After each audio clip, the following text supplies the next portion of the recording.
When Kataib Hezbollah says that they will suspend attacks on U.S. forces, do you believe them? Would that spare them retaliatory strikes? I'd say a couple of things. Number one, you can't take what a group like Kataib Hezbollah says at face value.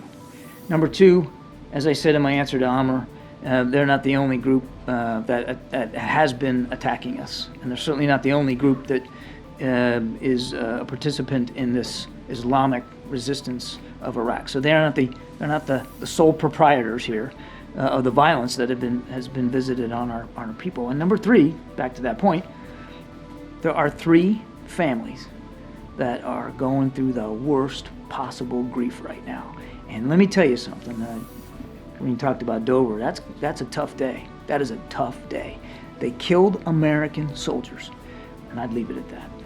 Just secondly, John, the Ron Dermer meeting, did Jake ask him about post-conflict Gaza, and do you have a better sense of how long this conflict is going to last? I couldn't tell you how long it's going to last. The Israelis have spoken about this themselves, that this could go on for months. I'll let them speak to their operations and where they see it going. We obviously want to see this conflict end, and certainly we'd like to all see it end as soon as possible, but it has to end in a way that doesn't imperil the Israeli people from the threat of Hamas, which is right next door.